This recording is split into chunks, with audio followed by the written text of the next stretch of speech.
Sorry, I just had to.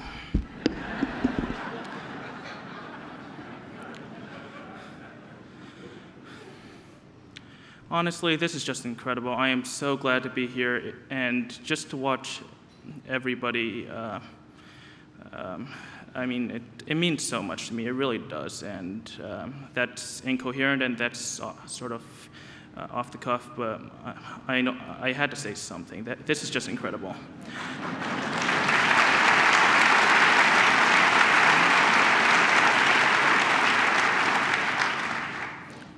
I'd like to open more properly by thanking Mr. and Mrs. Stone for their incredible remarks.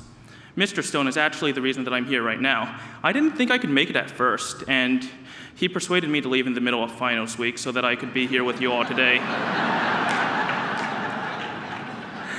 We made it happen. Mr. Stone, I'm glad to say that you were right. When I heard that I was going to have to come up here and actually say something, I'm not going to lie, I had no frame of reference to approach this.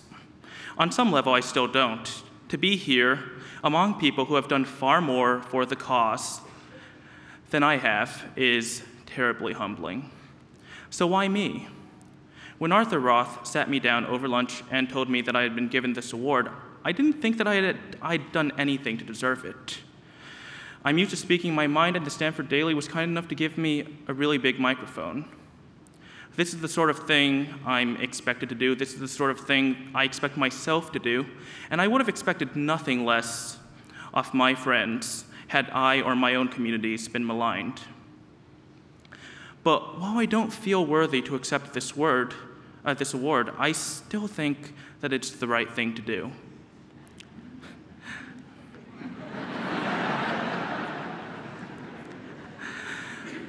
This award is not a sign that I have accomplished anything. I'm a college student. By definition, I have never accomplished anything in my life.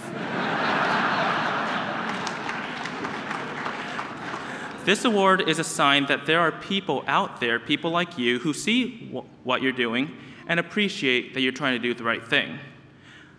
Nearly everybody will encounter some kind of prejudice, bigotry, or intolerance in the course of their lives. And absolutely everybody, every one of us, will have an opportunity to speak out when they see hatred in action. Sometimes that's difficult, I get it. I wasn't expecting to win friends or influence people. But here's the key point I'd like to make today. Courage is never a purely individual action. I get that only one person got to take credit for my column, and he's standing before you right now. But I wouldn't have written that column if I didn't think that it would have meant something to somebody who meant a lot to me. Courage comes from being part of a strong, supportive community that's on the right side of history. It doesn't have to be a big community, but it has to be out there. That's why I'm here today, because I realized that this award isn't just for me. Now that this award exists, every individual's community just got a little bigger, and every person has more of a reason to speak out. In a few days, I'll leave college for the last time. I'm actually quite hopeful for the future of American education. To paraphrase Jon Stewart, we have made enormous progress in teaching everyone that anti-Semitism is bad. Where we seem to have dropped the ball is in teaching people what anti-Semitism actually is.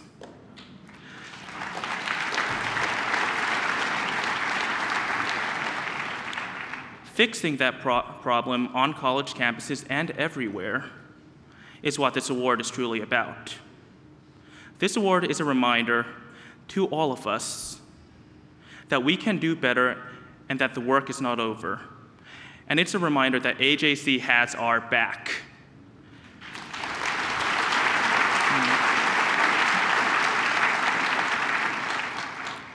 In closing, a lot of Jewish people have spoken up for me. And it was both my pleasure and my duty to speak up for them too.